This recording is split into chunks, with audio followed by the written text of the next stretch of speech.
Sí, licenciada, se escucha correcto, conforme. Perfecto. Buenos días a todos. Me presento. Yo soy la doctora Diana Carolina Pinedo. Yo soy médico estético. Hoy vamos a hablar un poquito sobre carboxiterapia. Para que no interfiera el internet, voy a apagar un ratito mi cámara y cualquier cosa, cualquier duda, pueden dejarla en el chat. Yo voy a ir dando pausas para que podamos ir respondiendo las consultas que se puedan ir presentando.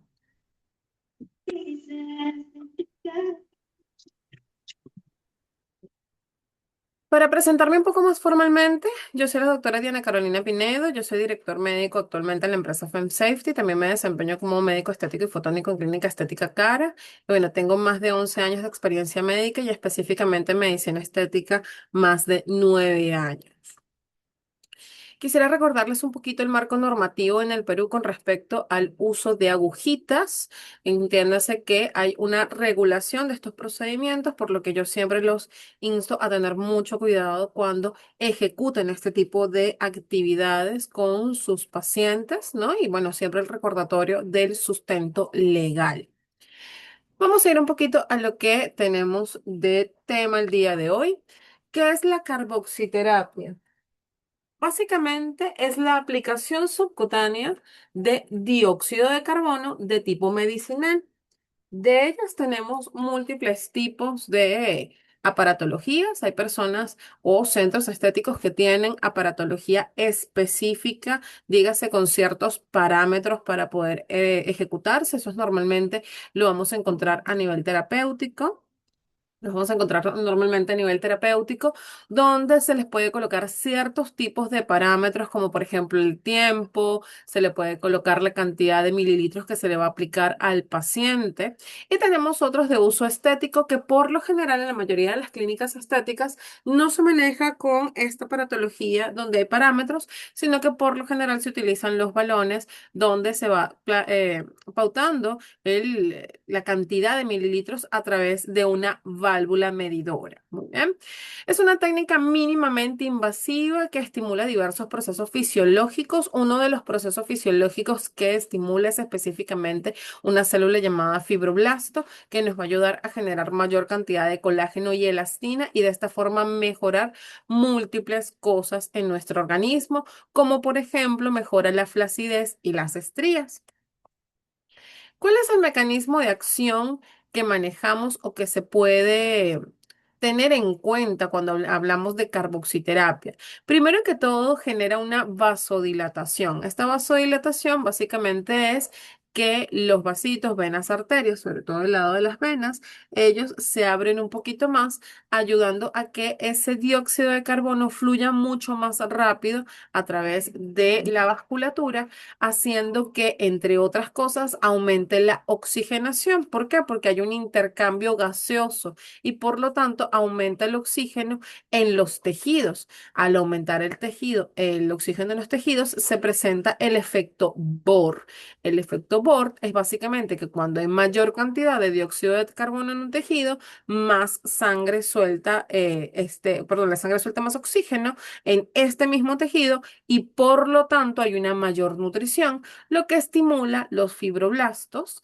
Muy bien, que estos fibroblastos, como les comento, son unas células específicas que todos tenemos, absolutamente todos los seres humanos y múltiples otros animalitos tienen fibroblastos que generan tres tipos de cositas, que son colágeno para dar soporte, elastina para dar elasticidad y ácido hialurónico, que es el que se encarga de generar hidratación. La estimulación por dióxido de carbono, específicamente de este tipo, por un mecanismo de acción de vasodilatación y aumento de oxígeno, estimulando el efecto Bohr, lo que va a hacer es una estimulación de fibroblastos específicamente para lo que es colágeno y elastina. Asimismo, genera una lipólisis localizada. Cuando el tejido tiene muchas células grasas, tiene muchos adipocitos en la zona, entonces lo que va a pasar es que al momento de ingresar el dióxido de carbono, parte de él va a ir hacia los vasitos, muy bien, haciendo esa vasodilatación, pero otra parte de él va a rellenar, por decirlo de alguna forma, estas células grasas, haciendo que ellas se puedan inflar. Y cuando ellas se van inflando, pueden romperse y chocar entre sí, haciendo que otras células se puedan romper. Por eso es que genera el efecto de lipólisis. Lipólisis básicamente es la forma o el término médico en donde se dice lipo de grasa, lisis de ruptura, que es la ruptura de las células grasas, y en este sentido se hace de forma localizada en la zona que estamos tratando. Es decir, si lo hacemos en brazos, va a ser únicamente en brazos. Si lo hacemos en abdomen, va a ser únicamente en abdomen. El efecto biológico general, ¿no? Y podemos ver cuáles son los cambios cuando se aplica de forma correcta, es que mejora la circulación. Mejora la circulación porque, por supuesto, estamos haciendo una vasodilatación, es decir, que estamos abriendo más los vasitos, que sí, de por sí ellos van a generar. Ahí veo algunas preguntitas. Ahorita vamos a las preguntitas, Daniela, no te preocupes. Este efecto biológico de mejora de la circulación es que básicamente al abrir el vasito, al abrir tanto las arterias como las venas, ellos pueden pasar sin ningún problema. Entonces, de esta manera mejora sobre todo la circulación en miembros inferiores. Sí, cuando trabajamos carboxiterapia, por ejemplo, para estrías o para grasa localizada o flacidez en miembros inferiores, por default, al mejorar la circulación, también mejoran parte de las varices. Muy bien, esa insuficiencia venosa que se puede encontrar en esta zona.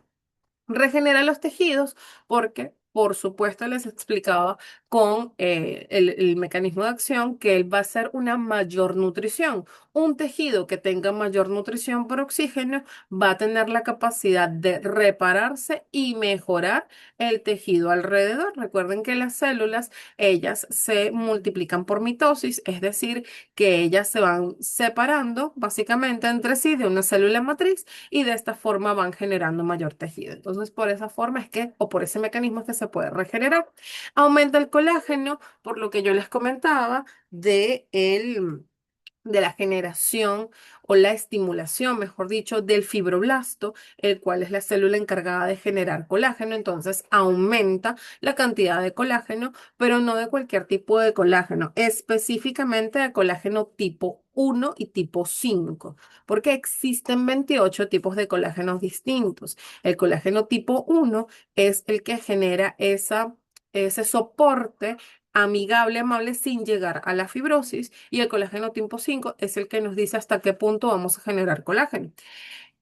Reduce también la fibrosis. La fibrosis es una forma patológica de cicatrización. Cuando hablamos de cicatrización, estamos hablando de ciertos procesos, una cascada de eventos que se producen cuando nosotros tenemos algún tipo de lesión, por lo general de tipo heridas.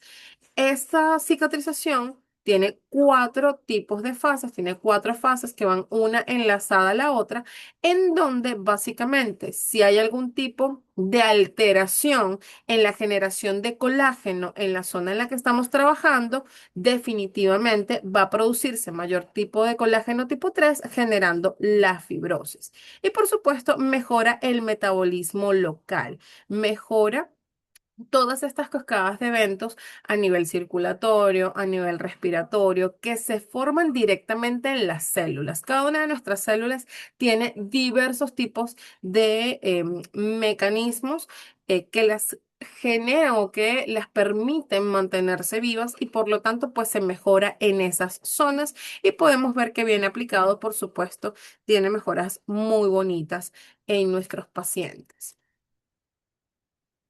¿Qué indicaciones tiene? Tenemos indicaciones terapéuticas y tenemos indicaciones estéticas. Recordemos que cada una de ellas tiene que tener específicamente un diagnóstico. Cuando hablamos de las indicaciones estéticas, nos referimos sobre todo a la flacidez. En este caso hablamos de flacidez muscular, no flacidez cutánea.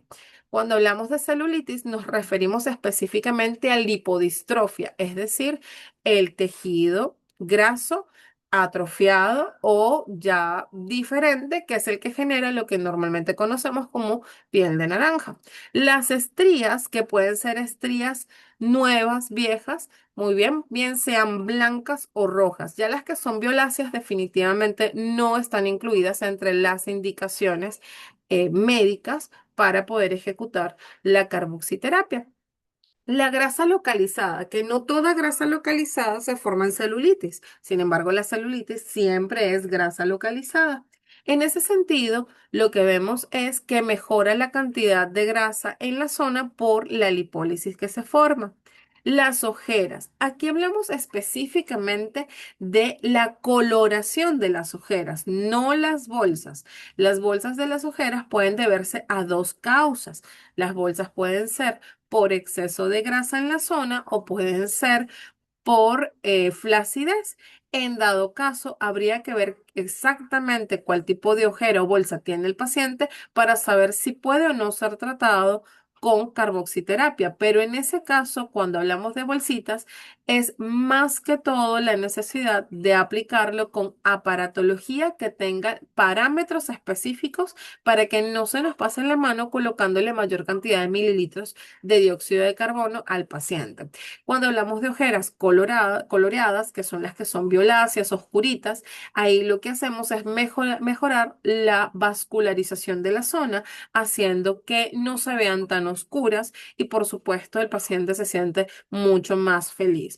Y sí, tenemos casos en donde podemos tratar rejuvenecimiento facial. El rejuvenecimiento facial va a depender muchísimo de lo que estemos buscando. Muchas veces lo trabajamos en ciertas zonas como surcos nasogenianos, líneas de marioneta, para lo que es la generación de colágeno específico, por ejemplo, en pacientes jóvenes, pacientes de 25 a 30 años, que ya por gesticulación tienen muy marcadas esas zonas del cuerpo, ¿no? Que son el surco nasogeniano y la línea marioneta para que ésta pueda elevar el tejido y mejorar la forma en la que se ve el surco. No funciona tan bien cuando hablamos ya de personas adultas mayores, porque normalmente esos surcos en adultos mayores tienden a aparecer por exceso de piel. Entonces hay que tener cuidado en qué puntos lo colocamos. Otra zona en la que es muy fácil de colocar el tema de la carboxiterapia para rejuvenecimiento facial es a nivel del entrecejo, pero no cuando hablamos de rítides dinámicas, es decir, arrugas dinámicas, como pasa con el Botox o toxina botulínica, que normalmente a nivel médico pedimos que el paciente haga la gesticulación, sino que me refiero específicamente a cuando ya hay un surco marcado en la frente, es decir, esas personas que aunque no estén sonriendo, no estén molestas, estén totalmente poker face, tienen ya marcado el surco o más de un surco a nivel del entrecejo. Ahí ayuda muchísimo, ya que esa es una zona muy vascularizada, que al ser tan vascularizada con otros tipos em, de tratamientos, como pasa con el ácido hialurónico, tienden a ser zonas muy, con mucha facilidad de que hayan accidentes vasculares. Entonces, eso lo podemos mejorar con carboxiterapia. Lo que sí es importante tener en cuenta es que hay que tener máquinas específicas para que no se nos pase la mano con la dosis, ya que si no, pues va a quedar muy inflamadito el paciente. Entre las indicaciones terapéuticas tenemos, por supuesto, la insuficiencia venosa, también conocida como las varices. No todo tipo de insuficiencia venosa, tenemos 4 grados. Sobre todo las que mayor posibilidad de respuesta tienen y mejora son las tipo 1, que son las arañitas. Si ustedes se ven sus piernitas, probablemente van a ver que hay unas arañitas rojizas. Ellas mejoran súper bien, súper bonito con este tipo de tratamientos. La fibrosis, que como les decía, es un tipo de cicatrización patológica. Entonces, al ser un tipo de cicatrización patológica, ella es como si hubiesen costras por dentro de la piel, o sea, no visible, sino esa textura de la costra, ese endurecimiento, eso es básicamente lo que se forma dentro del tejido, es decir, no es visible desde afuera, es palpable, está endurecido y literalmente es colágeno tipo 3 que nunca cambió a colágeno tipo 1. Entonces, él sí nos ayuda, como nos ayuda a estimular el fibroblasto, también nos ayuda a mejorar ese paso de colágeno tipo 3 a tipo 1 y por default mejora la fibrosis. Las cicatrices, que existen de diversos tipos de cicatrices. Cuando hablamos de cicatrices podemos tener cicatrices planas, es decir, aquella cicatriz en donde la piel de alrededor y la piel de la cicatriz están al mismo nivel. Por lo general esa cicatriz tiende a ser más blanquecina o más rojiza. Tenemos cicatrices hundiditas o donde hay una unos pequeños desniveles. La más frecuente de este tipo de cicatriz deprimida, que así es como se llama, son las secuelas de acné. Son las más frecuentes, aunque podemos tener otros tipos de cicatrices deprimidas. Muy bien, y tenemos también las cicatrices elevadas. Entre las cicatrices elevadas tenemos las hipertróficas normales, donde dentro de la cicatriz ha habido un crecimiento del tejido que puede ser blanquecino, puede ser un poco rosado. Muy bien, y tenemos las queloideas, que son aquellas que se sobresalen de los límites de la cicatriz, que tienden a picar y tienden a ser rojizas. Muy bien, entonces, en ese sentido, todas ellas pueden ser tratadas con carboxiterapia. Las más frecuentes de tratamiento son las que son deprimidas. ¿Por qué? Porque estamos generando colágeno. Entonces, vamos a generar mayor soporte y de esta forma eleva el tejido. También tenemos indicaciones terapéuticas para otros tipos de trastornos circulatorios, por lo mismo que les comentaba, por el mecanismo de acción, donde tenemos una vasodilatación, sobre todo cuando tenemos problemas ya de aterosclerosis, ¿no? De plaquitas o zonas en las que ya se sabe que se tiene acúmulo de grasita dentro de los vasos. Y por supuesto, dolores musculares, dolores musculoesqueléticos que ayudan un montón. Muchas cosas, muchas veces el dolor musculoesquelético viene a raíz o a razón de contracturas musculares. Entonces, la carboxiterapia, al momento de generar mayor vascularización, esa vasodilatación, va a ayudar a que haya mayor nutrición del tejido y por lo tanto ese tejido muscular se pueda soltar, se pueda hacer un poquito más flácido y de esa manera mejora pues muchísimo el dolor. Pero como todo tratamiento, también hay contraindicaciones. Tenemos que tener en cuenta que hay contraindicaciones absolutas, es decir, no hay forma que a ese paciente se le haga este tratamiento si es que tiene las siguientes características. Muy bien, versus las contraindicaciones relativas. Es decir, puede que sí, puede que no, dependiendo de lo que tenga específicamente el paciente. Cuando hablamos de las indicaciones o contraindicaciones, mejor dicho, absolutas, nos referimos, una de ellas súper importante, embarazo y lactancia. Nunca, bajo ningún concepto, se le hace ningún tipo de tratamiento a una dama embarazada o en lactancia, mucho más durante el primer año de lactancia, porque si hubiera algún tipo de lesión en el feto, hablando en el embarazo o en el bebé lactante en el primer año de vida, netamente se les va a culpar a ustedes porque eso no se hace. Si bien existen muy pocos estudios internacionales, médicos, que hablen de carboxiterapia específicamente en embarazo, prácticamente ninguno. Entonces, como no hay sustento clínico de que pueda ser dañino o no, entonces no se puede ejecutar. ¿Por qué no hay tanto sustento clínico? Porque quien en su sano juicio le va a hacer un tratamiento experimental que no es de urgencia o emergencia a una paciente gestante o a una paciente lactante, poniendo en riesgo no solamente la vida de la madre, sino también la vida del bebé. Como no tenemos mayor sustento, se pauta en contraindicación absoluta. Entonces, si la dama está en edad fértil, es decir, ustedes tienen una paciente de 18 hasta 55 años, en algunos casos, siempre pregunten si ya entró en menopausia y si no entra en menopausia, ¿cuándo fue su última menstruación? Si la paciente les dice, mi última menstruación fue hace una semana, tiene un buen control, por ahí les dicen, no, yo utilizo anticonceptivos, aunque recordemos que los anticonceptivos ninguno es al 100%, siempre preguntar si hay alguna posibilidad de embarazo. Si la paciente lo duda, si la paciente no está segura, si ella les dice cosas del estilo de yo soy muy irregular, porque si pasa que les dicen cosas del estilo de yo menstruo una vez cada 3, 4 meses porque tengo problemas de quistes ováricos, etcétera, entonces no se metan en problemas y pidan que tenga una prueba negativa de gestación. ¿Por qué? Porque sí sucede que muchas veces a las pacientes que tienen estos antecedentes, como por ejemplo los quistes ováricos que hacen que menstruen de forma muy irregular, les dicen como, ay, tú nunca vas a poder tener bebés y eso es falso.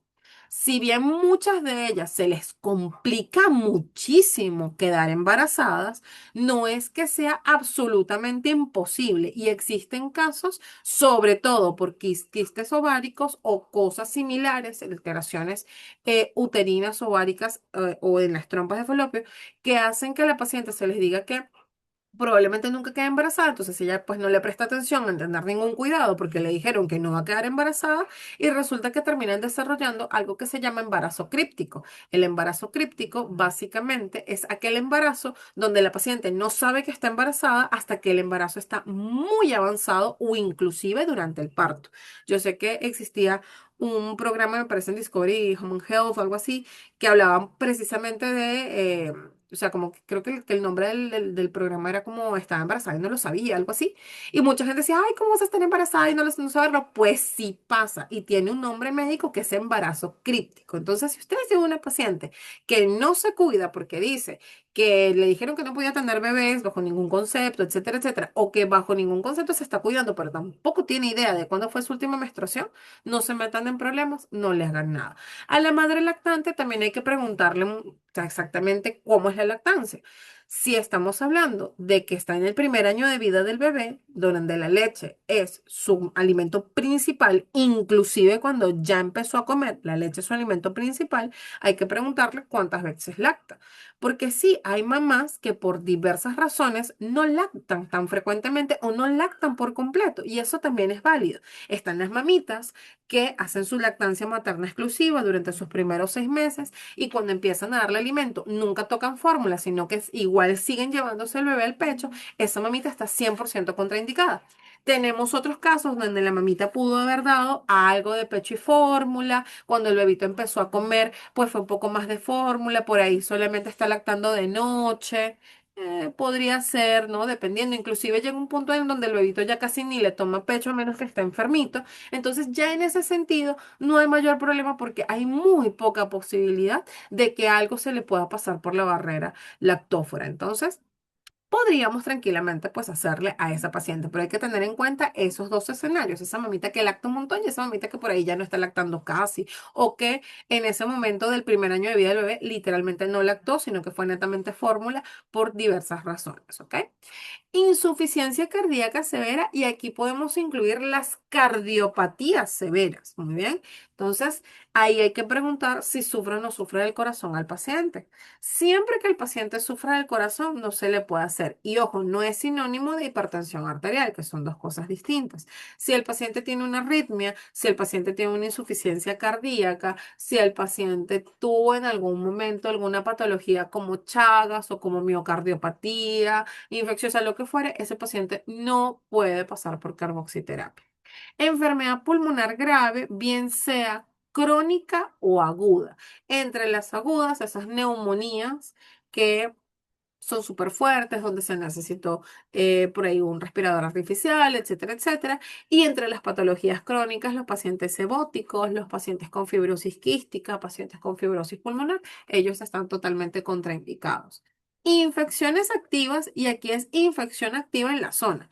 Si el paciente se le va a tratar abdomen y tiene una lesión cutánea en abdomen activa, purulenta, no se le puede hacer.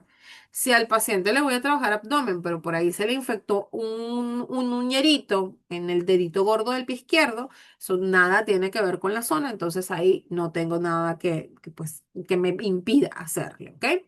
Y trombosis activa. Si el paciente tiene problemas de trombosis, no se le puede hacer a ese paciente porque va a vasodilatar y ahí sí se va a soltar la placa del trombo. Muy bien, que es básicamente el trombo es un acúmulo de plaquetas que puede tapar una superficie. Recordemos que las plaquetas son las que nos hacen coagular, entonces es un coágulo básicamente, y por supuesto nos genera problemas súper fuertes como para llegar inclusive a la muerte, porque una trombosis activa, un trombo que se suelta, puede hacer algo llamado tromboembolismo pulmonar que puede matar al paciente. Contraindicaciones relativas, es decir, aquellas cositas que va a depender. ¿Puedo tener un paciente diabético al que le puedo hacer? Sí, siempre que esté controlado y siempre que el paciente realmente esté y sepa cómo está siendo controlado. Si el paciente les dice, sí, yo soy diabético, ¿y qué tomas? No sé. Ese paciente no se está controlando porque un paciente que se toma sus pastillas diariamente es un paciente que conoce y sabe y está seguro de lo que se toma. A lo mejor no se sabe el nombre exacto. A lo mejor el paciente no es capaz de decir glibenclamida, pero dice gliclamida, o sea, pero por lo menos dice un nombre parecido. Entonces, si es así, el paciente se está controlando. Hay que preguntarle, por supuesto, cuándo fue su último control con el endocrinólogo. Por lo general, las diabetes se ven cada 3 meses, o con médico internista, o con endocrinología, máximo cada 6 meses. Eso quiere decir que es un paciente controlado. Si es un paciente que no le sabe decir el nombre, si es un paciente que les dice que la última vez que fue al médico fue hace un año y fue con médico general, ese paciente no está controlado, entonces pasaría a ser absoluto. Anemias severas. Muy bien, aquí hablamos específicamente de hemoglobina, porque cuando hablamos de una anemia severa no podemos colocar dióxido de carbono porque la hemoglobina, que es el parámetro que buscamos en la anemia, es la que se encarga de transportar el dióxido de carbono y el oxígeno. Y si tenemos una falta o déficit de hemoglobina, no vamos a poder transportar el dióxido de carbono, por lo que vamos a terminar intoxicando al paciente. Entonces, si tengo una anemia leve, es decir, en el caso de las damas estoy por 11, en el caso de los caballeros estoy por 12, no habría mayor problema. Pero si ya hablamos de que es más que ello, vamos a correr un gran riesgo con el paciente y no se les podría hacer. Trastornos de la coagulación, y aquí hablamos específicamente de las hemofilias. Dependiendo del grado de hemofilia, si el paciente es un paciente hemofílico que no puede ni cortarse porque se desangra, ese paciente no se le puede hacer nada. Pero sí existen grados de hemofilia, sobre todo cuando hablamos de la hemofilia tipo B, que si el paciente este, les dice que sí, puede pasar por procesos donde hay punción y se le saca sangre y demás, y tiene algo específico que se va a tratar, como por ejemplo un punto de estrías muy chiquitito en abdomen, sí se podría hacer. Está bonito, pues. Hola, ¿hay alguien que tiene el micrófono abierto? Ansiedad extrema.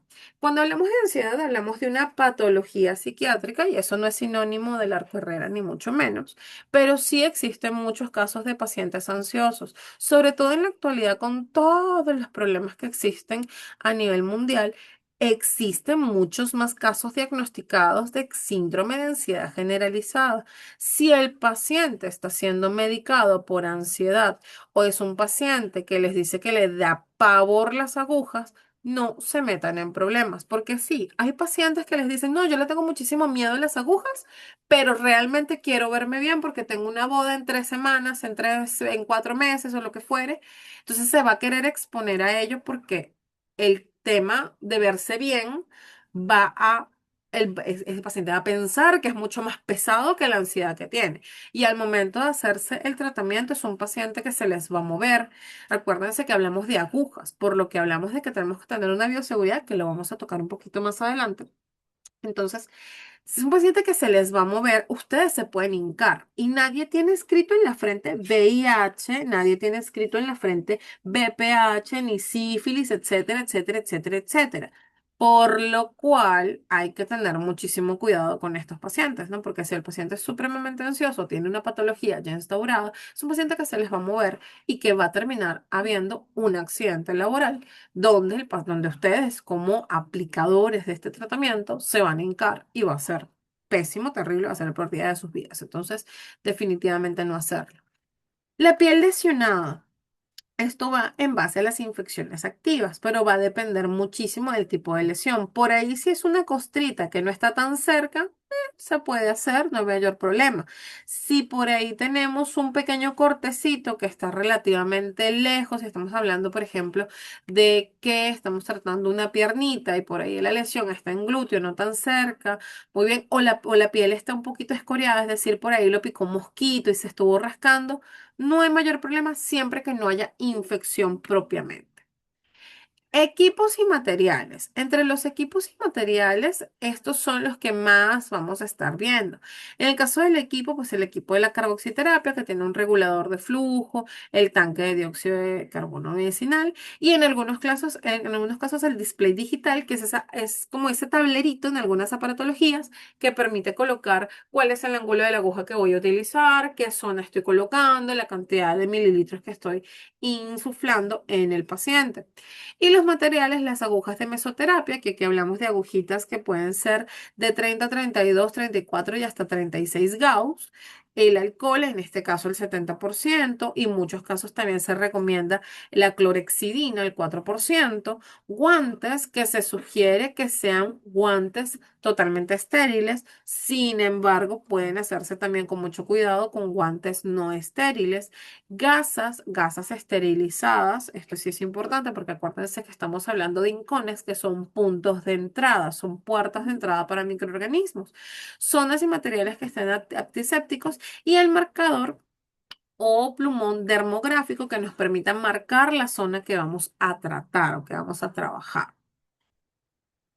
¿Qué debo hacer con ese paciente al momento de trabajar o de tratarlo? Primero tengo que tener una historia clínica o ficha del paciente, ficha del cliente, como prefieran llamarle, donde yo voy a tener que preguntar si tiene antecedentes médicos, si esa persona es hipertensa, diabética, sufre del corazón, sufre de los riñones, sufre del hígado, etcétera, etcétera, etcétera, etcétera, etcétera. Muy bien. ¿Qué medicamentos está tomando? Muy bien. ¿Qué medicación toma el paciente? ¿Cómo la está tomando? En el caso de los antecedentes médicos, uno que es muy importante saber es a nivel renal, porque todas estas toxinas que se van a generar o que van a permitir que el paciente mejore tienen que salir por un lado, es decir, que salen a través del tejido linfático, por la orina y en algunos casos inclusive por las evacuaciones. Así que también es importante saber que el paciente no tenga nada a nivel hepático, a nivel del hígado. La medicación, como les digo, es súper importante. Por ejemplo, si un paciente les dice que necesita medicación para dormir, muy probablemente es un paciente que tiene ansiedad. Los hábitos del paciente. Si estamos hablando de un paciente que su plan es bajar medidas, o sea, que su plan es bajar medidas porque este no es un procedimiento para bajar de peso, esto es para disminuir medidas y modular o modificar, moldear el cuerpo. Pero es un paciente que les dice que le encanta la pizza y la Coca-Cola, no es una buena idea hacerle porque ese paciente nunca va a ver mejorías. Entonces se va a convertir en una queja y reclamo permanente porque ese paciente no se va a mejorar, porque primero tiene que mejorar sus hábitos. Otra de las cosas es qué tanto café y qué tanto fuma ese paciente. Si el paciente fuma, dígase cigarrillo o vapor, va a tener problemas de coagulación. Y al tener problemas de coagulación, sí les puede sangrar durante el proceso del tratamiento. Y con el café, más allá de que el café tenga una contraindicación general o similar, es que no puede tomar café las 4 horas antes y 4 horas después. ¿Por qué? Porque el café anticoagula la sangre, la cafeína anticoagula la sangre. Entonces, de preferencia, para que no haya mucho sangrado, le decimos al paciente que si tiene el hábito de consumir café, no lo puede hacer. ¿Cuáles son los procedimientos previos? Es muy importante saber qué se está haciendo el paciente, cuándo lo hizo, cuántas sesiones, en dónde y quién los hizo. Eso es súper importante, porque muchas veces pasa que el paciente se hizo algo muy reciente. O sea, si ese paciente les dice, bueno, yo me hice también la misma cargo hace 2 años, o yo me hice un láser X, o me puse crioterapia, perdón, criolipólisis, o pasé por hidrolipoclasia, lo que fuere, hace N cantidad de tiempo, no hay mucho problema. Siempre que hayan pasado más de 6 meses, no hay mucho problema. Pero muchas veces pasa también que el paciente les dice, sí, yo estoy pasando por hidrolipoclasia en otro centro y mi última sesión fue hace 3 semanas. Y a veces en el apuro, en el corre-corre de la cantidad de pacientes que podemos tener, no preguntamos y pecamos de no preguntarle si esa fue su última sesión o cuándo será su última sesión. Y si no ha terminado, estamos sobreestimulando y sobreintoxicando al paciente, porque la hidrolipoclasia también tiene que salir por una vía y nuestro cuerpo no va a poder hacerlo por completo. Otra cosa también es que otros procedimientos en otras zonas se está teniendo, porque si el paciente quiere tratar específicamente grasa localizada para disminuir medidas, pero ese paciente también les dice que está pasando por un procedimiento de peptones o bioestimuladores a nivel glúteo, por ejemplo, porque quiere aumentar la masa glútea, no se va a poder, porque tu cuerpo solamente puede hacer una cosa al mismo tiempo, o bajamos de peso todos o subimos de peso todos, ¿no? Bajamos medidas o subimos medidas, porque si no, no va a haber resultados. Y es precisamente por eso, porque el metabolismo no puede tener indicaciones, indicaciones que sean diferentes, ¿no? Que choquen entre sí, o sea, sube aquí y baja allá al mismo tiempo. Y las expectativas del paciente. Esto también es importantísimo tener en cuenta. Existen muchos casos en donde la expectativa es excesiva. Es decir, y de verdad créanme, yo lo he visto, lo veo todos los días, donde llegan pacientes a la clínica que me dicen cosas del estilo de, yo quiero estar bonito o quiero bajar tantos kilos, porque a veces llegan diciendo cuántos kilos quieren bajar para dentro de un mes porque es mi boda. Y el paciente quiere quedar, no sé, como la Miss Perú y el paciente o la paciente actualmente pesa o tiene una obesidad tipo 2 tipo 3. Eso no va a pasar. O sea, eso no va a pasar. A veces no pasa ni siquiera con cirugía plástica, porque las cirugías plásticas también tienen sus limitaciones.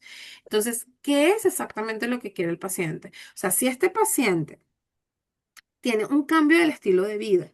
Es decir, ese paciente tiene el último año bajando de peso, está en un régimen de ejercicio, está en un régimen alimentario, es un paciente que ahorita no está fumando, que ha modulado mucho la cafeína, que ha modulado mucho los dulces, etcétera, etcétera, pero que lamentablemente todavía tiene grasita localizada, o sea, ya no está en sobrepeso por ahí o pisando sobrepeso, pero tiene grasita localizada, algo de flacidez, y lo que quieres mejorar eso, genial. Pero si hablamos de un paciente que no se está cuidando en lo más mínimo, que es un paciente que está comiendo todo lo que se le ocurra, y ojo, no quiere decir que ese paciente que modificó sus hábitos no se pueda comer un brostercito de vez en cuando, un pollito en brasa, o sea, no, no quiere decir eso. Por supuesto que lo va a poder hacer una vez cada N cantidad de tiempo, pero el problema es que ese paciente que come muchísima chatarra, que todo el tiempo está con muchísimas gaseosas o con bebidas o alimentos multiprocesados, etcétera, etcétera, y quiere disminuir una cantidad de 15, 20 centímetros por zona, eso no va a suceder. Entonces su expectativa es supremamente alta y yo le sugiero que no se metan en ese problema e inclusive le digan muy bonito al paciente de una forma muy diplomática, yo no te puedo ayudar porque lo que tú deseas va más allá de lo que se puede hacer con este tipo de aparatologías. Entonces, eso es importante. Otra expectativa también importante tener en cuenta son con los pacientes adultos mayores. Existen dos tipos de flacidez. La flacidez de tipo muscular y la flacidez de tipo cutánea. La muscular es, por ejemplo, esa papada que se ve medio gordita, muy bien, la cutánea es cuando ya parece como un gallito, como esta pielcita del gallito en la parte de abajo del cuello, en la parte de la papada, ese ya sería cutánea. Entonces, la cutánea no la podemos trabajar desde la perspectiva paratológica porque no va a mejorar. Muy bien, es un problema de exceso de piel. Entonces, si su expectativa es que le quiten ello con carboxiterapia, es que ni con el HIFU 25D se puede hacer. Eso es netamente quirúrgico. Entonces, hay que ver cuáles son las expectativas de ese paciente para saber si se puede o no se puede trabajar porque si no, se van a meter en ese problema que les digo que se llama queja y reclamo, porque el paciente nunca va a estar contento. ¿Por qué? Porque en ningún momento se le explicó que su expectativa era tan alta que lo que se puede lograr no va a llenar ese espacio, ese vacío que está buscando ese paciente. ¿Bien? La evaluación estética es supremamente importante. ¿Qué tipo de piel tiene el paciente? Si es una piel grasa, si es una piel seca, si es una piel sensible, si la piel está irritada, ¿cuál es el grado de flacidez? Y el tipo de flacidez, cutánea o muscular. Y si es muscular, ¿cuál es el grado de flacidez muscular? Que también existe 3 grados para la flacidez. La fibrosis. ¿Hay fibrosis o no hay fibrosis? Y si hay fibrosis, ¿cuánto tiempo tiene esa fibrosis? ¿Por qué se formó esa fibrosis? ¿Se ha tratado antes esa fibrosis? ¿Está en toda la zona esa fibrosis o en una zona muy específica o un pedacito de la zona que vamos a tratar? La celulitis, que básicamente es el acúmulo de células grasas, ¿no? La grasa localizada. ¿Es solo grasa localizada o ya hay lipodistrofia? El fototipo, ¿es un paciente de qué color? ¿Es un Como ellos en paciente el muy son, blanquito? ¿Es un paciente supuestamente muy no van oscuro? a dejar. A ver, Sandra, ¿ya? creo que tienes el micro prendido. Hola, Creo que se le prendió por accidente. El fototipo, si es un paciente muy blanquito, si es un paciente muy oscuro, eso lo podemos validar a través del Fitzpatrick entre estos dos. Y la elasticidad, porque a medida de que nosotros vamos envejeciendo, vamos perdiendo elasticidad. Si se ha perdido mucha elasticidad del tejido, probablemente este no sea el tratamiento de elección. Entonces hay que evaluar todo este tipo de cositas. Vamos a ir viendo algunas preguntitas antes de seguir avanzando. A ver, ay, ¿qué hice? Aquí, veamos. A ver, yo vi algunas preguntitas por aquí. Registrar su asistencia. A ver, ¿a qué ángulo se debe trabajar en lipedema? Ya eso lo vamos a hablar en un ratito, que tenemos un cuadrito para verlo, Daniela. ¿Qué diferencia hay entre la carboxiterapia y el ozono? El principio activo y la forma en la que se utiliza. Por ejemplo, la carboxiterapia es dióxido de carbono, el ozono pues específicamente es O3, es ozono. Y el ozono tiene mayores indicaciones terapéuticas y la carboxiterapia tiene mayores indicaciones estéticas. ¿A qué ángulos horas ya? Ya vamos a hablar de los ángulos un poquito más adelante para el tema de la aplicación. Puede trabajarse en conjunto con otros tratamientos como microneedling. Va a depender de lo que estés buscando con el paciente, pero sí, sí se puede trabajar. Fibromialgia. Elizabeth Caño, la fibromialgia es una patología crónica que puede mejorar un poco el dolor, pero no se le va a ir. Ahora tienes que tener en cuenta que estos pacientes pueden generar fibrosis en los puntos de inyección, entonces no es una tan buena idea que lo hagas. Eso de preferencia se lo dejamos en medicina física. En caso tengan un anticonceptivo subdérmico en el brazo, se le puede colocar la carbo en ese brazo. Sí, no. Va a depender del tiempo. Si está recién colocado en los últimos 2 meses, no se coloca. Muy bien, ¿por qué? Porque se puede mover. Si tiene más de 2 meses, con muchísimo gusto se le puede colocar, aunque hay que tener en cuenta que para colocar un anticonceptivo subdérmico, la paciente tiene que tener cierto peso específico, o sea, su índice de masa corporal tiene que estar en normalidad. Si la paciente toca, pisa lo que es sobrepeso, no se le puede colocar el anticonceptivo. Y por lo general, una paciente que tiene un peso normal no va a tener tanta grasa localizada en el brazo, así que va a ser muy difícil que te la puedas encontrar. Si fue una persona estuviera completamente sana, ¿cuáles serían las zonas que se puede aplicar exactamente en todo el cuerpo y hay lugares donde no se puede? Repito, piel sana y también en salud. Si es un paciente sano, le puedes aplicar literalmente en cualquier zona del cuerpo. O sea, por ahí quizás en la zona genital no, por evidentes razones, em, pero no hay ninguna contraindicación. Puedes colocarlo a nivel terapéutico en espalda alta, espalda baja, inclusive en abdomen. Puedes colocarlo a nivel estético, inclusive en empapada, cuellos. Tener cuidado un poquito con la zona central del cuello, pero más que todo por esa piel, de la parte del cuello, la piel, la parte de la zona central, tiende a ser un poquito más delgadita y justamente los órganos como la tiroides y paratiroides están justamente en esa zona. Entonces, si no aplican bien, pueden hincar, ¿no? Donde no es. Por ahí tener un poquito de cuidado en esas zonas, pero literal se puede colocar en cualquier parte. En madres que están dando de lactar, ya eso le había comentado, no se les da, va a depender mucho de cómo es la lactancia. Yo les voy a comentar mi caso específico para responderle a esta pregunta a Luz Saldaña. Yo soy mamá lactante, mi hijito cumplió 1 año el 28 de enero, o sea, hace una semana. ¿Ok? Yo fui una mamita que con este bebé en específico di lactancia materna exclusiva por 7 meses porque el bebé no quería consumir nada más que no fuese tetita de mamá. Entonces, durante los primeros 7 meses de vida del bebé, yo no me podía hacer absolutamente nada. No podía colocarme absolutamente nada. ¿Por qué? Porque todos los nutrientes del bebé los estaba dando yo. A partir del octavo mes, que yo me reincorporo pues a trabajar más presencialmente, a pesar de que mi esposo me llevaba al bebé, tuvimos que empezar a introducir fórmula, que también fue un poquito doloroso en la cabeza en este caso porque el bebito no quería agarrar fórmula, pasamos por múltiples fórmulas hasta que él quiso agarrar una, yo me iba sacando leche, entonces a pesar de que no lo tenía pegado 24/7 como en los primeros 7 mesecitos, tenía un alto consumo de leche materna. Y eso se mantuvo así hasta más o menos inicios de diciembre, es decir, hasta que él cumplió casi los 10 meses. En ese punto, él empezó a soltar un poquito más el pecho, le agradaba un poquito más la fórmula, le gustó muchísimo más la comidita y como ya se iba acercando al año de vida, porque a partir del año de vida es que ya el alimento, es el primer año, el alimento principal es la leche, el segundo año, el alimento principal son las comidas de la introducción a la mesa familiar. Entonces, ya él no quería tomar tanto pecho durante diciembre y enero nos hemos mantenido totalmente de noche y en la última semana él casi no me ha querido tomar precisamente porque adicional ya está durmiendo corrido en la noche. Entonces cuando se levanta en la mañana, en el corre-corre de las mañanas, es muy difícil que yo le dé lactar. Entonces mi lactancia ahorita está bien esporádica. Entonces ahí es donde vemos todos los cambios de la lactancia en una madre.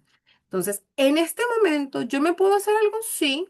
Cuando le daba pecho de noche, ¿me podía hacer algo? Claro que sí, porque le daba solamente en la noche y era más por apego que por comida, ¿ok? Entonces no había mayor problema en que yo me hiciera ciertos tipos de procedimientos. Muy bien. Ahora, la Diana de junio, mayo, abril, que estaba en lactancia materna exclusiva, definitivamente no. Ahora, existen mamitas que inclusive con bebitos de la edad de mi hijito, que ya están más de un añito, inclusive pisando 2 añitos, tienen una lactancia muy fuerte, es decir, el bebito de verdad, cada vez que las ve, les agarra el pecho y está ahí pegadito y demás. Esa mamita, a pesar de que ya pasó esa etapa más fuerte de la lactancia, que es el primer año, si todavía es tan reiterativo, no es una buena idea, Luz. Entonces hay que preguntarle muy bien cómo está dando de lactar. Sara, si el paciente se hizo peptonas hace una semana, ¿se puede hacer hidrolipoclasia en abdomen? No, porque tú no puedes decirle al cuerpo de ese paciente que sube y baje medidas en una zona y que sube en una y baje en la otra. No, no va a tener. Y esto incluye no solamente la hidrolipoclasia, incluye la carbo, incluye la criolipólisis y en el caso de las peptonas, no solamente peptonas por aumento glúteo, sino también los bioestimuladores de colágeno. Entonces, no es una buena idea, muy bien. Se hizo en los glúteos, se puede hacer en abdomen, no, porque no le, como te digo, no le puedes dar esa doble indicación al cuerpo. El cuerpo se va a volver loco, va a decir, bueno, pero subo y bajo en dónde. Y no lo va a hacer, ni le va a quedar bien uno, ni le va a quedar bien el otro.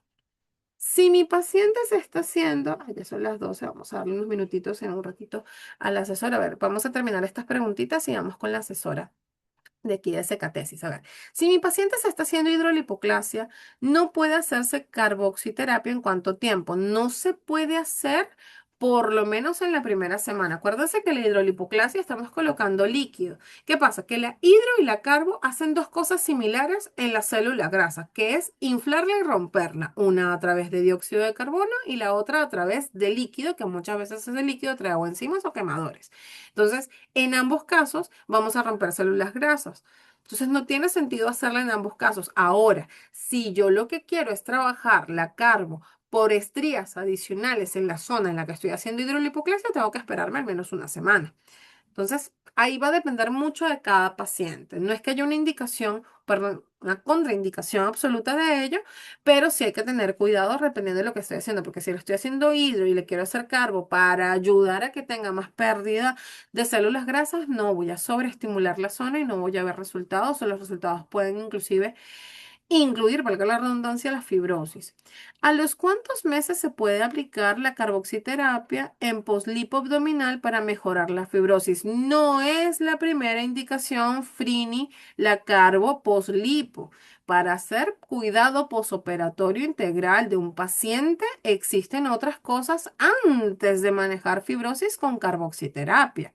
Para ello, la sugerencia es eh, trabajar primero ultrasonido, primero se hace tecarterapia, antes de eso se tiene que hacer de el drenaje, podemos hacer uso de WhatsApp, podemos hacer meso virtual, miles de cosas antes de llegar a la carbo, porque la carbo tienes muchos más puntos de infiltración que en un paciente con fibrosis, si no se aplica bien, le puedes aumentar la fibrosis. Entonces, una forma relativamente segura es después de que intenté todo lo anterior, con muchísimo gusto, a partir de la semana número 12, es decir, 3 meses después, pero siempre que antes hayas intentado todo lo anterior porque no es el tratamiento de elección inicial para una fibrosis. También se puede poner Carbox en estrías para el busto, claro que sí, Technologies, por supuesto que se puede colocar y queda muy bonito siempre que se sepa colocar bien. Ahorita yo les dije que les vamos a dar en un ratito la, las indicaciones de cómo hacer la aplicación. Paciente tiene fibromialgia de primer grado, entonces no es recomendable hacerle, no. No, Elisa, no sé si eres del área de cosmiatría, enfermería o si eres directamente del área médica, pero para los pacientes crónicos, sobre todo crónicos autoinmunes, como pasa con la fibromialgia, la recomendación inicial es que eso lo haga el área médica, porque ellos tienden a tener muchísimas contraindicaciones. Entonces hay que tener un poquito de cuidado con ello. Muy bien. Entonces, rehabilitación metabólica, no sé a qué te referías, Rita, con ello, cada cuánto tiempo se da. Ya, eso lo vamos a ver ahorita, el tema de la aplicación y el tiempo. Ahorita son las 12 del mediodía. Me parece que el área, voy a dejar de compartir un segundito. Me parece que la asesora de Secatesis les iba a dar una pequeña información. No sé si estará por ahí. Hola. Sí, buenas tardes, ¿se me escucha? Sí, sí se escucha. Gracias. Depender. Yo les sugiero, en el caso del tiempo, yo les sugiero que tengan en cuenta que mientras más rápido sea, más rápido se va a inflar la zona y más le va a doler. Pero tampoco se pueden tomar, o sea, siglos de siglos en colocarle, porque eso va a extender muchísimo el tratamiento. Entonces, un ejemplo sería, si yo estoy tratando estrías en abdomen, tratar de que no me pase más de 30 minutos con un flujo moderado. Muy bien, con un flujo moderado. La frecuencia de las sesiones, que también va a depender de lo que yo esté trabajando, porque si yo estoy tratando rostro, yo debería hacer una vez por semana, igual que empapada. Inclusive en ojeras sería cada 10 a 15 días porque se inflama. Esto también es importante y esto hay que decirle al paciente en ojeras que va a estar inflamado como si hubiese llorado muchísimo, como por 5 días. Entonces no le puedo hacer a los 7 días la siguiente sesión, tengo que esperar un poquito más de tiempo. Entonces en el caso de ojeras sí son más o menos 10 días, en el caso de papada son 7 días, en el caso de abdomen yo podría hacerlo sin ningún problema 2 veces a la semana. Entonces mientras más amplia sea la zona y mientras más gruesito lo que yo esté trabajando, la frecuencia puede ser más corta entre sí. Los principios básicos de seguridad, la evaluación de las lesiones que se tenga o de la zona en la que estoy tratando, la asepsia estricta, la protección de la piel sana, el control del dolor, no profundizamos más de lo necesario y registramos el procedimiento, sobre todo en el registro del procedimiento, tomen fotos del antes y del después, son recontra importantes porque si no vamos a tener el problema de que el paciente no ve cambios, es que yo no veo el cambio, es que qué se hizo, es que por qué no se ve así. Entonces con eso ustedes pueden ver. Y en el caso específico de pérdida de medidas, tomen las medidas y anótenlas en la ficha clínica del paciente. Aquí vemos un poquito el protocolo básico. Muy bien. Las intradérmicas son de 10 a 15 grados. En el caso de las subcutáneas, hablamos de 40, 45 hasta 60 grados de angulación y las profundas son 90 grados. Muy bien.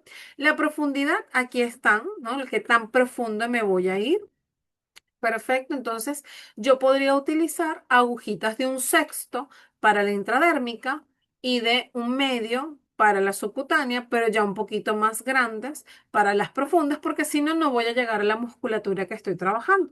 ¿Ok? Ahora, cuando hablamos de dermis superficial, sí estamos viendo que van a haber papulitas, van a haber unas burbujitas, sí se va a ver la burbujita. Si la burbujita no se ve, se fueron muy abajo. Es decir, para estrías, para ojeras, aquí se deben ver las burbujitas. En la zona subcutánea, el tejido adiposo, en la hipodermis, muy bien, vara grasa localizada, vamos a ver que se va a inflar un poquito, ¿ok? De lado ya cuando hablamos de hipodermis, en músculo, por fibrosis o contracturas, vamos a ver que la zona, en lugar de aumentar el volumen, se hace como más presión. Esta es una técnica avanzada. Para poder ir a las técnicas avanzadas, primero tienen que dominar las técnicas básicas. Eso tienen que tenerlo en cuenta para todo tipo de cosas que vayan a hacer. Controlar el dolor. Aquí vemos la escala del dolor.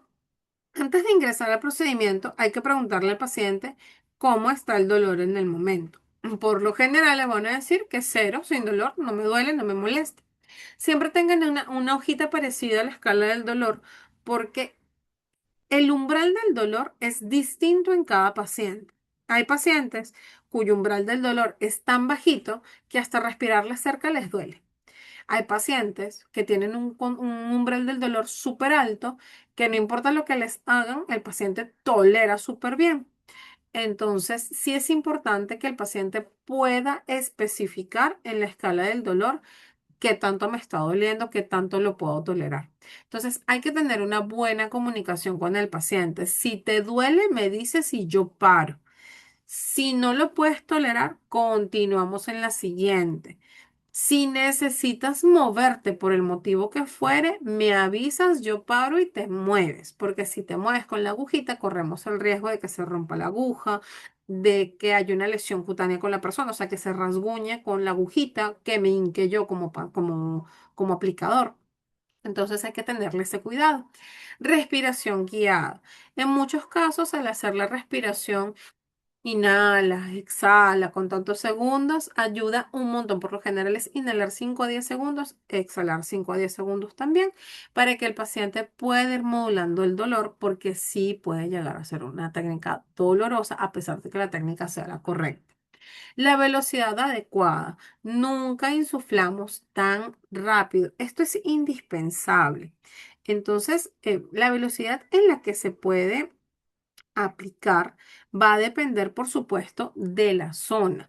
Muy bien, hay zonas donde yo puedo aplicar mucho más rápido, hay zonas donde yo puedo aplicar un poquito más lento. Por ejemplo, cuando hablamos de zonas intradérmicas, como pasa, es decir, las que están en angulación de 15 grados, como pasa en rostro, ojeras, estrías, estamos hablando de unos 20 a 40 ml por minuto aproximadamente. Cuando hablamos ya de una flacidez un poquito más fuerte o con grasa localizada, que hablamos de la subcutánea, que va de 40 a 60 grados de angulación, ahí sí podemos colocar de 60 a 100, 120 mililitros por minuto. Ya cuando hablamos de zonas como la fibrosis o el dolor musculoesquelético que es profundo, 90 grados, sí es de 20 hasta 50 ml por minuto, porque tiende a ser muy doloroso si insuflamos mucho más rápido, ¿ok? Siempre tengan compresas frías. El frío va a ayudar a modular el dolor, por lo cual el paciente va a mejorar. Es decir, si pueden colocar frío unos minutos, un minutito, dos, quitar la compresa, hincar, hacer los hincones que necesiten, volver a colocar frío, volver a hacer los hincones, eso sí lo pueden hacer. Y la técnica correcta, o sea, yo no me puedo ir a 90 grados empapada, yo no me puedo ir a... eh, 10 grados si estoy tratando de trabajar flacidez en una zona donde no haya estrías, porque le va a doler al paciente. Y lo que tenemos que evitar es el dolor. Los cuidados post-tratamiento y recomendaciones. Muy bien, tenemos que tener esto súper en cuenta. Post-tratamiento inmediato y las recomendaciones generales. Primero, en el post-tratamiento hay varias cosas que siempre se mantienen en el área estética, es decir, no sol, no calor, dígase saunas, baños turcos, piscinas, inclusive baños muy calientes. Para los que nos encanta bañarnos con agua muy caliente, no se puede hacer. No tocar, ¿ok? No tocar la zona, por lo tanto, no masajear la zona. O sea, si el paciente tiene por ahí una masoterapia, un tema de terapia física, por ejemplo, cuando hablamos de musculoesqueleto, no lo van a poder hacer porque son puntos de inyección que se pueden infectar. Otra de las cosas es siempre durante el primer día de tratamiento no ejercicio intenso. Esto pasa por con casi todos los tipos de tratamiento estético, con excepción de los que se está buscando aumentar masa muscular, como pasa con las pectonas. ¿Ok? Entonces, no sol, no calor, no piscina. Importante la alimentación. Ese día el paciente no puede comer exceso de grasas, no picantes, o sea, no ají, no rocoto, no exceso de condimentos. Y en todos los tratamientos estéticos, díganle al paciente no pescado, no mariscos, no chancho durante las primeras 24 horas. Es súper importante. Eso es para siempre. Y siempre la protección solar. ¿Muy bien? Mantener bien su hidratación. Las recomendaciones generales con estos pacientes es que siempre tienen que mantener una dieta balanceada. Si el paciente está buscando disminuir medidas y no tiene una dieta balanceada, una ingesta adecuada de agua, ese paciente no va a ver mejoría. No la va a ver, porque a ver, el sistema linfático, a ver, cuando nosotros hacemos la carboxiterapia, específicamente, cuando hablamos específicamente de la lipólisis que se hace por la insuflación del dióxido de carbono, ¿ok? La célula grasa se va a inflar y ella eventualmente, como un globito, se va a romper. Si nosotros tenemos un globo y lo inflamos, lo inflamos, lo inflamos, eventualmente el globito se va a romper. Ya. Va a pasar lo mismo con la célula grasa. Pero hasta ahí queda el trabajo de la carbo. Más allá la carbo no hace. O sea, la carbo ya rompió, que es lo que era su función, su mecanismo, lo que ella tenía que hacer. Ahora, esa célula grasa, ¿cómo sale del cuerpo? Y esto va a pasar con la hidrolipoclasia, con la criolipólisis, con cualquier otro tratamiento que se tenga específicamente esto, es decir, un ultracavitador o un ultrasonido, básicamente esto es lo que van a hacer. Una vez rompieron la célula grasa, ahí se queda. El sistema inmunológico del paciente, y por eso es tan importante preguntarle al paciente si está sano o no, y si no lo está al 100%, qué está consumiendo, porque definitivamente un paciente que no tiene un buen sistema inmunológico no va a haber cambios, inclusive podemos hacerle daño con esto, es que el sistema inmunológico va a reconocer esa célula rota como un ente extraño, como pasa con los virus y con las bacterias.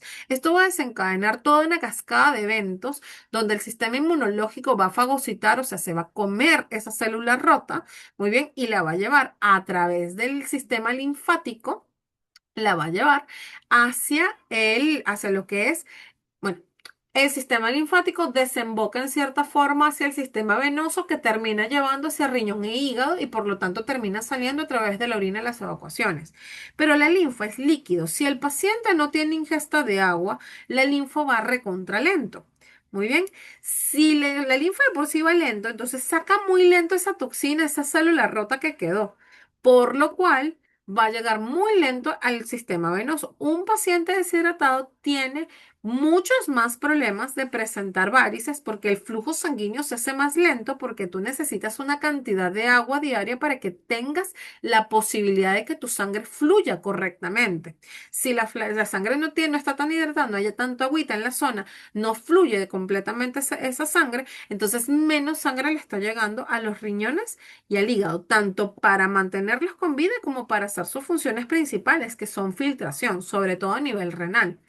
Mientras menos cantidad de agua haya, menos orina voy a poder tener, por lo cual menos célula grasa voy a poder sacar a través de la orina.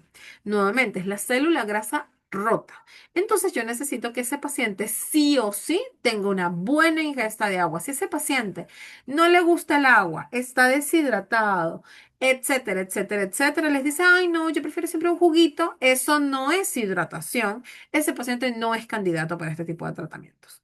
¿Por qué? Porque no va a haber cambios. O sea, para todos los tratamientos tenemos que estar seguros de que ese paciente va a haber cambios, porque si ese paciente no va a haber cambios, no se metan en ese problema. Van a terminar haciéndole sesiones de gratis para que no les ponga la queja y el reclamo o los meta en problemas mucho más grandes y que de igual forma el paciente no vea mejora.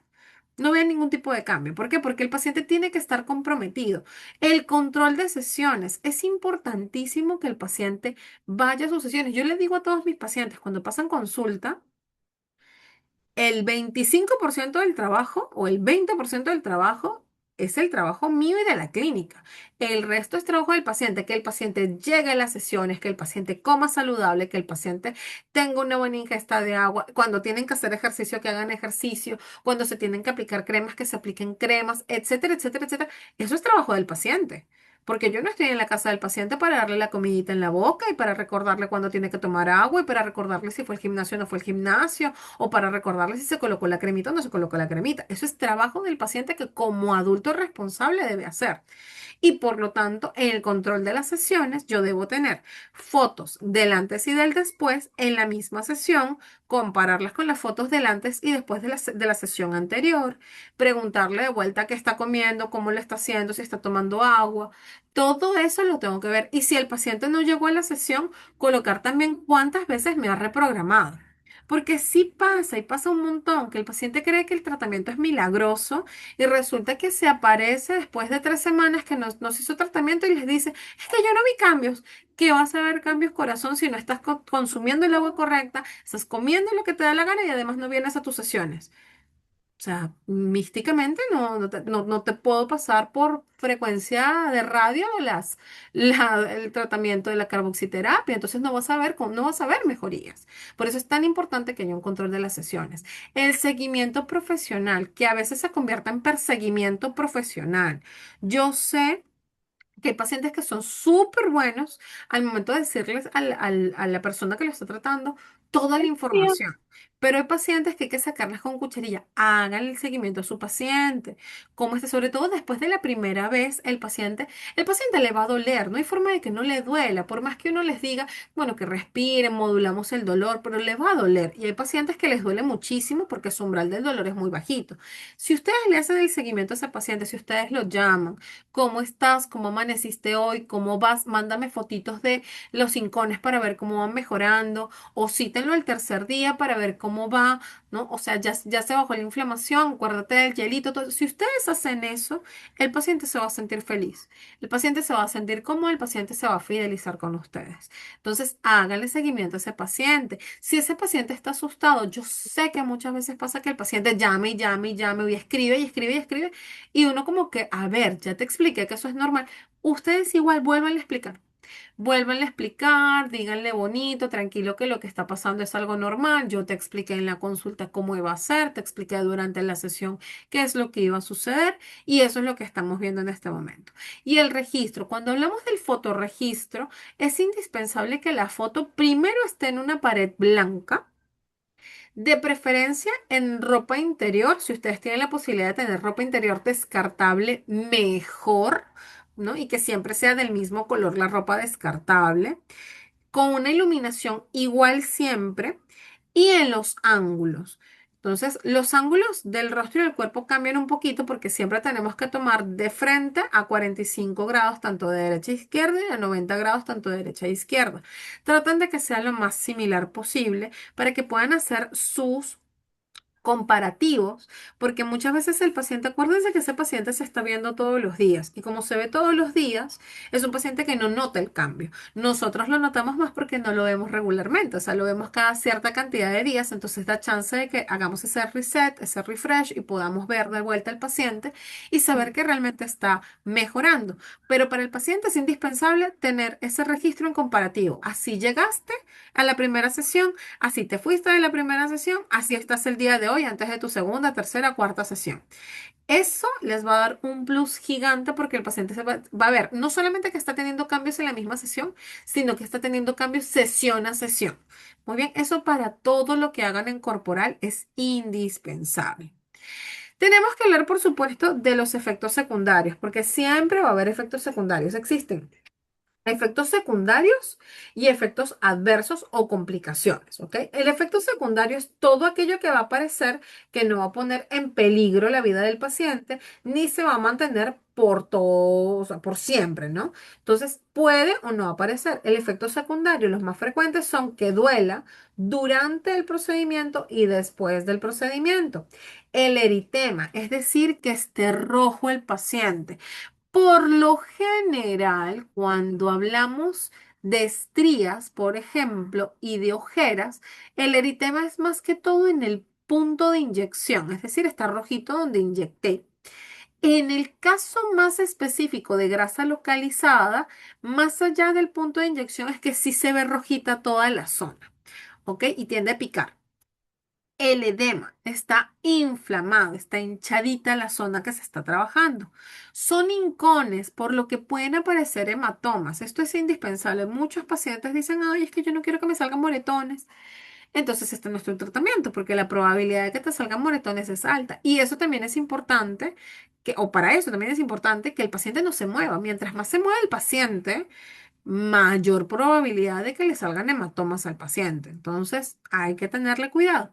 La sensación de presión, estamos hablando de que hemos insuflado, de que hemos hinchado esa zona, que hemos colocado un gasecito a esa zona que va a sentir como que está, que le aprieta, que está como, que esa inflamación la va a sentir el paciente.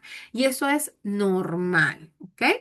Las complicaciones son los efectos adversos, aquellas cosas que pueden pasar y que no están relacionados con cosas beneficiosas para el paciente o que sean normales dentro del proceso de del tratamiento, como las infecciones. Si el paciente se toca muchísimo, si el paciente no tiene un cuidado de limpieza, se puede infectar. Son puntos de entrada. Son puntos de entrada que pueden infectarse.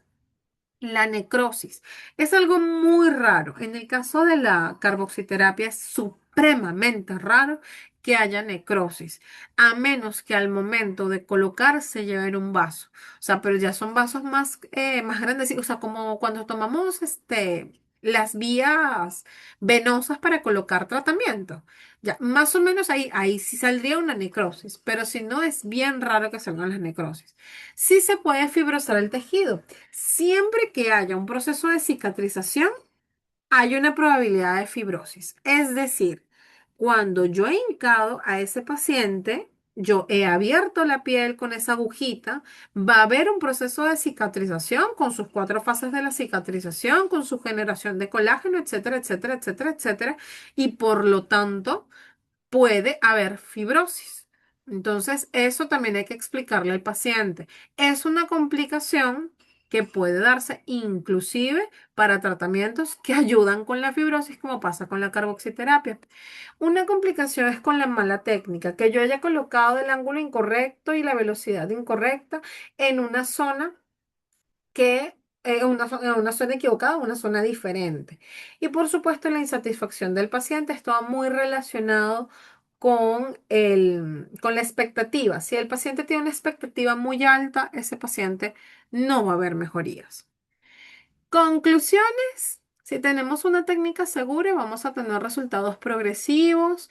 Muy bien, es importante que el paciente sepa que no es de un día para otro, que mientras más amplia la zona, más sesiones van a ser, más seguido o la frecuencia es mucho más cortita entre sí.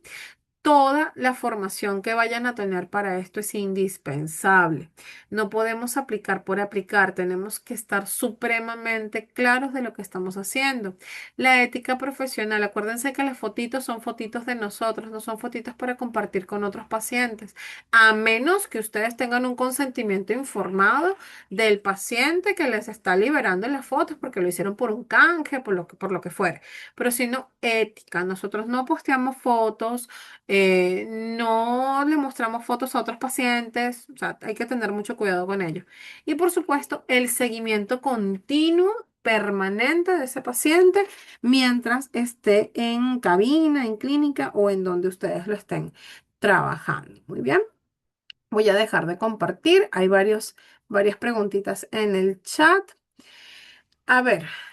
¿Cada cuánto tiempo se debe aplicar la carboxiterapia en un paciente? Ya hemos hablado un poquito de eso cuando hablamos específicamente de rostro, ojeras. Por ejemplo, en ojeras específicamente cada 10 días. No lo hagan en menos tiempo, va a estar muy inflamadito el paciente. De hecho, díganle que va a estar como si hubiese llorado un montón. En el caso de tercio inferior de rostro, papada, cada 7 días. Cuando hablamos de un brazo, un abdomen, puede ser cada 3 días, ¿no? Que 2 veces a la semana.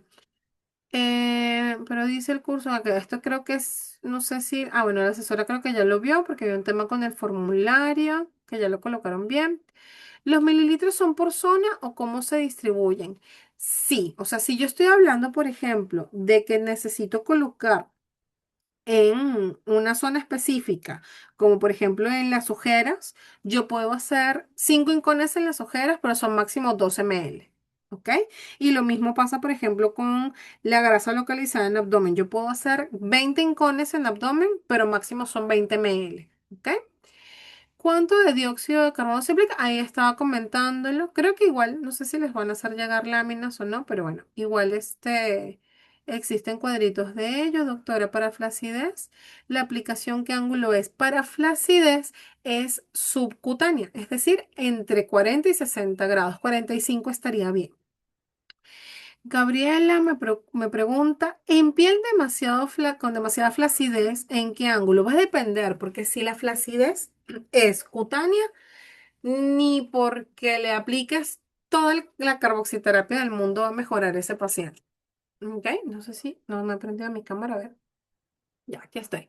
Por ejemplo, le voy a poner un poquito más acá. Ya, por ejemplo, yo tengo un poquito de flacidez. Como les dije, yo he tenido un bebito hace un año. Yo tengo todavía un poquito de flacidez en esta zona. Entonces, si ustedes se ponen a ver, yo tengo un poquito de flacidez muscular. ¿Cómo sé que es muscular? Porque miren el pliegue. Ahí está el músculo, ¿ok? Entonces, ahí yo puedo, si yo hago esto, miren, aquí sale la flacidez muscular. Entonces, no es que se mueva mucho si yo me muevo, pero por ejemplo, si yo brinco, se nota que esto se mueve. Ahí está la flacidez muscular, por ejemplo. Pero las personas adultas mayores, es decir, a veces pasa encima de los 50, aunque por lo general lo vemos más pisando a los 70, cuando de aquí la flacidez ya es piel, ya que le cae aquí como la pielcita que se mueve por sí sola. Esa flacidez no la podemos tratar. Esta flacidez no va a mejorar. Ese es un paciente que netamente quirúrgico por exceso de piel. Entonces, si hay una flacidez, es decir, el paciente puede que tenga una papada, por ejemplo, en el caso de papada, que la papada sea un poquito más amplia, ¿ok? Más gruesita, porque tiene grasita localizada y aparte está un poquito flácida. Entonces, yo podría aplicarle a 45 grados, porque de entre 45 y 60 igual voy a trabajar flacidez y grasa localizada. Muy bien, más o menos en una papada, no pasarme de 10 ml, porque si no va a terminar muy inflamado también el paciente, y le tengo que hacer una vez a la semana. Entonces, ahí ya con eso, Gabriela, creo que te he podido contestar. En brazos va a depender. Por ejemplo, en mi caso, a mí me gusta mucho poner mis ejemplos. Yo no tengo tanta grasita, tanta flacidez, pero sí grasita localizada. Entonces, por ejemplo, en mi caso, miren, yo muevo mi brazo y no se mueve. ¿No? Hay pacientes que ustedes ven que se mueve todo esto, entonces es más flacidez. Se dan cuenta que en mi caso es más grasita localizada. Entonces, por ejemplo, aquí yo trabajaría en 45 grados la grasa localizada 10 ml por cada zona. Entonces divido, ¿no? La zona más cercana a la axila, la zona más cercana al codo, va a terminar siendo 20 ml, pero 10 y 10. ¿Ok? Frecuencia una vez por semana porque en mi caso es una zona pequeña. Hay pacientes que son más gorditas. Yo en particular no he sacado mi índice de masa corporal hace poco, pero sí sé que ya estoy en normalidad porque después de mi embarazo quedé un poquito en sobrepeso. Pero ya cuando estás entre 18,5 y 25 de índice de masa corporal, no hay como tanta, no hay tanta masa grasa que trabajar. Entonces, una paciente que ya esté por ahí en sobrepeso, que está en 26, 27 de índice de masa corporal, su bracito puede que sea un poquito más anchito. Ahí pueden trabajar hasta 25, 30 ml, ¿no? En cada zona, igual siempre lo dividen a la mitad. Muy bien. Y lo que pueden hacer con ese paciente es colocar la primera sesión y citarlo a los 3 días. 3, 4 días lo citan. Por ahí le hacen la sesión un lunes, lo citan un jueves para ver cómo va. Porque hay pacientes que depuran más rápido. Eso es como en la zona es anchita, no quizás como un abdomen, pero sí más anchita. Por ahí le pueden hacer de inicio 2 veces a la semana y cuando vaya reduciendo medidas, poder hacerle quizás ya una vez a la semana. ¿Bien? ¿Cuál era cada 7 días? Ya, repito. En ojeras, cada 10 días. En tercio medio inferior, papada, cuello, zonas pequeñas, por ejemplo, como mis brazos que no son tan grandecitos, ahí lo tienen que hacer una vez a la semana. Y en el caso de abdomen, por ejemplo, un abdomen, ¿no? Indiferentemente, yo ahorita, bueno, no les muestro la zona del abdomen porque pues ahí me tendría que levantar todo, ¿no? Pero en el abdomen pueden hacerlo de 2 a 3 veces a la semana. Mientras más voluptuoso el abdomen, más seguido lo pueden hacer. En flacidez, el ángulo es de 45, de 40 a 60 grados. ¿Qué más hay por aquí? Cuando pongo Carbox, podría combinar con gimnasia pasiva, sí, pero no el mismo día. O sea, lo que sucede con la gimnasia pasiva o con las ondas rusas es que ellas te van a trabajar musculatura y en el momento tú necesitas que la carbo se mantenga por lo menos un día, o sea, que le podrías hacer gimnasia pasiva a los 2 días. Doctora, ¿cuántos grados es el nivel subcutáneo? Intradérmico de 10 a 15, subcutáneo de 40 a 60 y profundo o muscular es a 90. Después se puede poner aparatología o maderoterapia. La aparatología y la madero háganla antes, no la hagan en el momento, porque necesitamos que la carbo se mantenga por lo menos unas 24 horas. Entonces, si van a hacer un ultrasonido, háganlo antes. Si van a hacer una radiofrecuencia, háganla antes. Igual con la maderoterapia, aunque con la maderoterapia no soy muy fanática de que la hagan el mismo día, porque la madero tiende a ser muy abrasiva con el paciente y el paciente termina muy rojito. Si ya está irritada la zona y le van a colocar las inyecciones, no se va a sentir tan bien. Después del procedimiento se usa faja o no es recomendable, no en la primera sesión. Necesitan saber cómo va reaccionando ese paciente. Por ahí, en las terceras semanas ya le pueden pedir una fajita que él haya bajado o ella haya bajado unos centímetros, ya le pueden pedir una faja. ¿Se puede colocar en papada? Sí, de hecho, Canelli es una de las indicaciones más frecuentes para papada. Lo único sí es que hay que decirle al paciente que al principio se va a ver con una papada más grande antes de que vea que va bajando. Porque si pasa que no le dicen, el paciente se asusta y dice, ay, que yo vine con este problema y ahora me veo con una papada más fuerte. Y pues ahí ya no, después no se quieren hacer el procedimiento. ¿Se puede colocar manta térmica o presoterapia luego? No, en el día no. Ahora, la manta térmica y la preso están un poquito más relacionados con la parte tanto posquirúrgica como terapéutica y no se colocan el mismo día. Hay que ver cuáles serían las indicaciones. ¿Se puede combinar con ozono? No. La carbo no se puede combinar con ozono porque van a competir entre sí mismas. Se puede combinar en la misma sesión con madero. Ya les comenté que la madero antes no sugería el mismo día, pero antes. Faja, ya comenté esto. La carboxiterapia se aplica en fascia plantar. Se puede aplicar en fascia plantar, Gabriela, pero eso tiene que ser aplicado por medicina física y rehabilitación, porque hay una técnica específica para las fascias plantar y palmar para evitar lesiones neurológicas en la zona por la forma en la que pasan los nervios. Entonces, eso sí es trabajo o de traumatología o de medicina física y rehabilitación. Es recomendable para el lipedema en piernas y en qué ángulo. Recordemos que el lipedema es el aumento de volumen por grasas, que no siempre va a ser como la celulitis. La celulitis es como una grasa localizada que se ve muy irregular. Eso es lo que se conoce como lipodistrofia. El lipedema es cuando hay una hinchazón, una inflamación, un edema de lípidos y tiende a verse sobre todo a nivel de tobillos y muslos. Eso es una patología. Primero tiene que verlo un especialista. Si el especialista da el visto bueno, con muchísimo gusto se le aplica a 90 grados cuando es muy amplia y si no es tan amplia, a 45 o 60 grados. Y la velocidad es aproximadamente de 20 a 30 mililitros por minuto. Podría indicar los grados de aplicación intradérmica, que es para ojeras, estrías, una flacidez muy pequeñita, papada, por ejemplo, lo hacen entre 10 y 15 grados. Para lo que es flacidez más leve, por ahí la que viene con grasa localizada, la grasa localizada un poquito más amplia, esa sí es entre 45 y 60, que es la subdérmica, perdón, la subcutánea, y en el caso de ya más profundo, las técnicas avanzadas sí son a 90 grados. Con mazo sí se puede eliminar la flacidez. La mazo sola puede eliminar la flacidez, puede mejorarla, pero no eliminarla. ¿Ok? Ahí tienen que tener cuidado con cómo les dicen las cosas a los pacientes, porque después les va a decir que usted me dijo que me iba a eliminar. No, podemos mejorar, disminuir, pero no la va a eliminar por completo. Y el tema es que en el caso de la masoterapia para flacidez, que específicamente va relacionado con los reductores, tiende a ser muy doloroso. Entonces, el mismo día, no sé si Mireya se iba a la pregunta por qué, si lo podían hacer con el mismo día con la carga, no es una buena idea. Yo en particular no lo indico.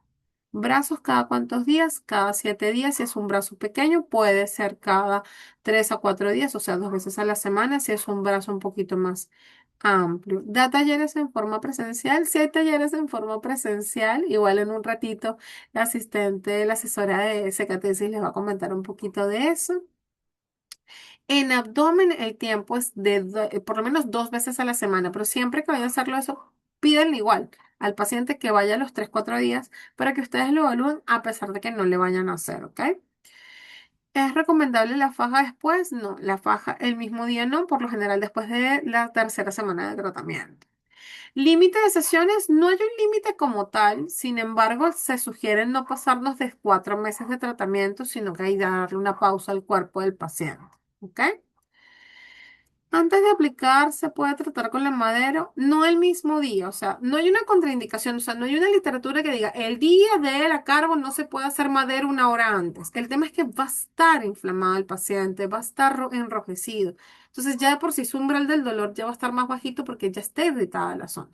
Entonces, no traten de no darle, hacerlo el mismo día, por ahí el día antes, pero en el mismo día.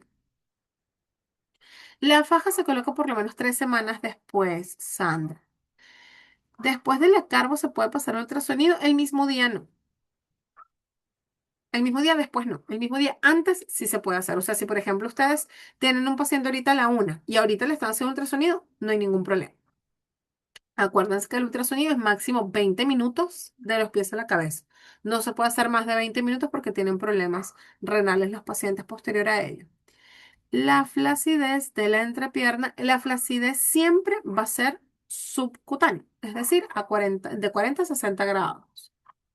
Recomiendo utilizar la madera, ya les comenté que no es recomendable usar los balones directos de carbo, que son balones de manómetro.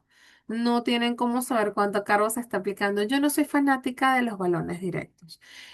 Yo he trabajado con la aparatología de la carbo, que es la aparatología, es decir, que tiene el panel donde uno coloca la velocidad, el flujo máximo, todo eso. O sea, eso sí excelente porque podemos hacer ojeras, párpados sin ningún problema porque va a quedar bien bonito el paciente. Y no nos vamos a pasar. En el caso del manómetro, no soy fanática porque no sabemos la velocidad, no podemos colocar la velocidad y no podemos estar 100% seguros de cuánto le estamos colocando al paciente. Entonces, esa es una forma muy empírica de hacer. ¿Cuánto dijo que era, cuál dijo que era el trabajo del traumatólogo? Fascia palmar y plantar. Eso es traumatología. ¿En qué tiempo se puede combinar la carbo con quemadores? No es una sugerencia directa que se haga al mismo tiempo. Muy bien, pueden hacer primero el tema de los lipolíticos y después de terminar al menos las primeras 4 semanas, perdón, las primeras 4 a 6 sesiones de lipolíticos, estamos hablando de mes a mes y medio, pueden iniciar carbo. ¿Hay una máquina de carbo recomendable? Sí, existen varias. Jill tiene una, por ejemplo, la marca Jill tiene una. El número de aguja va a ser puede ser de 30, 32, 34 o 36 Gauss. Yo en particular soy fanática de las 36 Gauss porque son más delgaditas. ¿Cómo gradúo, lo prendo y se aplica? En el caso de que tengas un balón y un manómetro, es simplemente abrir la válvula. En el caso de que tengas la aparatología propiamente, cada una se maneja de forma distinta, pero tienen básicamente los mismos parámetros que te dicen la velocidad de infusión, la cantidad e inclusive en algunos casos la zona. Entrepierna cada cuántos días. Acuérdense que el caso de la entrepierna y demás no es tanto, o sea, la frecuencia no es tanto por la zona específica, sino por el volumen que estamos trabajando. Si la entrepierna es muy chiquita, o sea, por ahí la persona es delgada y tenía algo de grasita localizada, hacerle cada 7 días. Si era un poquito más voluptuosa, sí le pueden hacer 2 veces por semana. Silvia, la máquina se llama así, es aparatología de carboxiterapia. O sea, es que carboxiterapia propiamente dicha es a través de una aparatología. Cuando la hacen con el balón y el manómetro, se le dice carboxiterapia por una forma de expresar, pero en realidad esa no es una aparatología de carboxiterapia. A mí me dijeron que sí observar la práctica. A ver, el aparato. Watt para acá, el aparato Watt para acá. No sé si que escribiste mal por ahí. ¿Qué alimentos no se deben consumir luego de la aplicación? En el momento de la aplicación, ese mismo día, no pescado, no chanchos, no marisco. Me parece que esas eran todas las preguntas. No sé si la asesora de catesis tiene algo más por comentar. Sí, estimada, ¿se me escucha? Sí se escucha. He estado escuchando que están interesados en otros talleres. Estoy dejando de nuevo acá mi número de contacto para quienes estén interesados me lo comuniquen por este medio. Y también indicarles que el certificado también está disponible para quienes estén interesados. Aún pueden adquirirlo. Muchas gracias.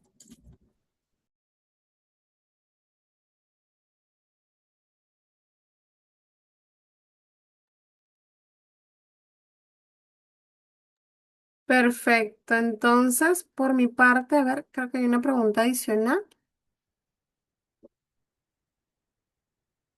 Aquí. Si tengo mi paciente, solo tiene flacidez y estrías, ¿podría hacerla diario? No, no, no, no, no, no. Estrías podría ser 2 o 3 veces por semana en algunos casos, pero diario jamás. Ahí les colocaron el número. Y en el abdomen, por punto, ¿cuánto tiempo? La velocidad va a depender, o sea, el tiempo va a depender de la velocidad que lo estén aplicando. En abdomen es de 20 a 50 ml por minuto aproximadamente. Entonces les va a tomar por lo menos unos 20 a 30 minutos. ¿Cuántos ml en cada zona? Por ejemplo, en los ojitos 1 a 2. En un abdomen pueden llegar hasta 20 ml. Una vez le pusieron a mi esposo y se le hinchó los testículos. Sí. Si pone muy abajo en pelvis, porque una cosa es abdomen y otra cosa es pelvis, pero sí he visto casos en donde colocan en pelvis por accidente, por desconocimiento, y si se inflaman inclusive en el caso de las chicas los labios vulvares, los labios de la vulva, y en el caso de los varones sí la zona del testicular, porque al momento de pararse por gravedad, el gas pues va cayendo y esa es la zona en la que cae, por eso es que no se hace en pelvis. ¿Cuántos puntos en el abdomen? El abdomen siempre se divide en 4, a la mitad del ombligo, ¿ya? Para que tengan una idea. Perfecto, me parece que esas eran todas las preguntas. Por mi parte, por supuesto, les agradezco el tiempo y ya nos estaremos encontrando en una siguiente oportunidad. Hasta luego.